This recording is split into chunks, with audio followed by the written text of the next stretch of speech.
Hello and welcome to sports now. मैं शिवम शाह और मैं आप सबके बीच फिर से आ गया हूँ WWE के लेटेस्ट अपडेट्स के साथ। तो शुरुआत करते हैं WWE के जो PLE इवेंट जो कि क्लैश एट द कैसल कल रात को ग्लासगो स्कॉटलैंड में था। इस इवेंट में लगभग 5 मैचेस हुई थी और रिजल्ट ऑलमोस्ट एक्सपेक्टेड लाइंस में ही था, बट कहीं ना कहीं हमें काफ़ी सरप्राइजिंग एलिमेंट्स भी देखने को मिले during the course of the event. तो हम शुरुआत करते हैं कोडी रोड्स के मैच के साथ। कोडी रोड्स जो कि WWE यूनिवर्सल चैंपियन है, वो अपना टाइटल डिफेंड कर रहे थे AJ स्टाइल्स के against in I quit match. On expected lines Cody Rhodes ने ये मैच जीता और अपना टाइटल रिटेन किया, बट इस मैच के बाद कहीं ना कहीं हमें ये पता चल गया कि कोडी रोड्स के अगले ओपोनेंट हो सकते हैं सोलो सिकोवा।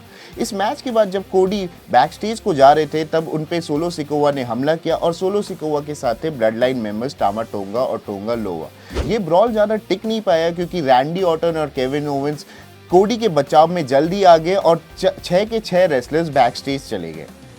इसके अलावा हमें एक बहुत ही बड़ा उलटफेर देखने को मिला जो कि था WWE women's tag team championship में। बियांका बेलेयर और जेड कारगिल दोनों पावरफुल सुपरस्टार जो टैग टीम चैंपियन थे, इन्होंने अपना टाइटल डिफेंड किया था in a 3 team tag team match.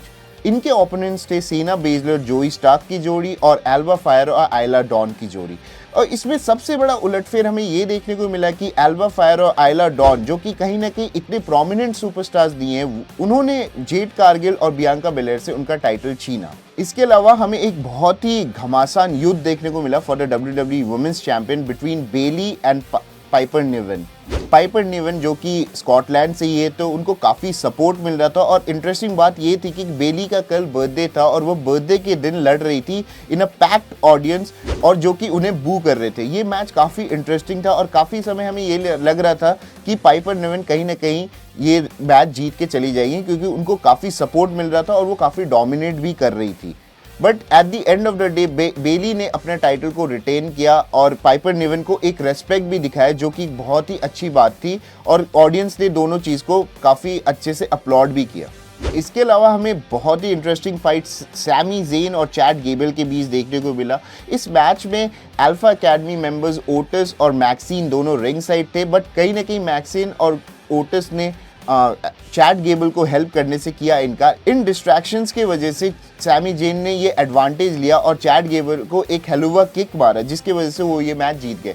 और इस मैच से हमें ये पता चलता है कि ये राइवलरी जो सैमी ज़ेन और चैड गेबल के बीच चलती आ रही थी रेसलमेनिया के बाद से कहीं ना कहीं ये समाप्त होती है और चैड गेबल को अब नई राइवलरी साइड हमें देखने को मिल सकती है, वो होगी ओटिस के अगेंस्ट। ओटिस एक अल्फा अकेडमी के मेंबर है और चैड गेबल ने काफ़ी टाइम से अल्फा अकेडमी मेंबर्स को परेशान कर रखा है। ओटिस कहीं ना कहीं बन सकते हैं अल्फा अकेडमी मेंबर्स के शील्ड और लड़ सकते हैं चैड गेबल के against.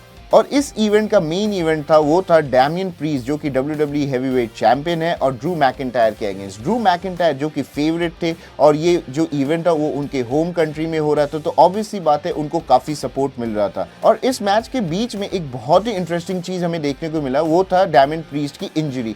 Midway during the match Damian priest top rope में चढ़ के रिंग के बाहर जंप करने वाले थे ड्रू मैकिंटायर के अगेंस्ट, बट कहीं ना कहीं वो स्लिप हो गया और उनका पैर फंस गया और इसकी वजह से कहीं ना कहीं उन्हें एक हैमस्ट्रिंग इंजरी भी हो गई। इंजरी के बावजूद डैमियन प्रीस्ट इस मैच को कंटिन्यू रखा और अगले 15 से 20 मिनट तक वो ड्रू मैकिंटायर से लड़ते रहे एक ही टांगों पे और अपना टाइटल भी डिफेंड किया। ये मैच समाप्त होने से पहले हमें एक और चीज़ देखने को मिली जो कि था कहीं ना कहीं CM पंक का इन्वॉल्वमेंट। इस मैच के दौरान हमें ये देखा कि जो ऑफिशियल थे इस मैच के वो कहीं ना कहीं इंजर हो जाते हैं और बीच में वो घायल हो जाते हैं, इसकी वजह से अनकॉन्शियस रहते हैं रिंग में। इसी वक्त ड्रू मैकिंटायर मारते हैं डैमियन प्रीस्ट को एक क्लेमोर किक और कवर के लिए जाते हैं और दौड़ के आते हैं CM पंक और ड्रू मैकिंटायर के बीच काफ़ी दिनों से हीटेड राइवलरी चल रही है। इस मैच को फिर से CM पंक ने ड्रू मैकिंटायर को WWE हैवीवेट चैंपियन बनने से रोका और प्रेस कॉन्फ्रेंस में ये तक कहा कि जब तक मैं हूँ WWE में ड्रू मैकिंटायर कभी भी चैंपियन नहीं बन सकते हैं। ये तो थी WWE clash at the castle की बातें और अभी हमें आगे और क्या देखने को मिल सकता है मैं एक बार आपको ब्रीफ कर देता हूँ। तो आगे का जो फ्यूड होगा वो होगा डैमियन प्रीस्ट और गंथर के बीच। गंथर है किंग ऑफ द रिंग के चैंपियन और उन दोनों का मुकाबला होगा समर स्लैम में। इसके अलावा नाया जैक्स और बेली के बीच भी हमें एक समर स्लैम में मुकाबला देखने को मिलेगा। इसके अलावा हमें कहीं ना कहीं ये पता चल गया है कि कोडी के अगले ओपोनेंट होंगे सोलो सिकोवा और ड्रू मैकिंटायर और CM पंक के बीच अभी तो फाइट एक्सपेक्ट नहीं कर सकते, इसमें काफ़ी टाइम लग सकता है, बट ये फ्यूड भी काफ़ी इंटरेस्टिंग मोड़ ले रहा है और जैसा कि स्टेटमेंट सीएम पंक ने दिया है, इसके बाद देखना पड़ेगा कि ये राइवलरी कहाँ जाती है।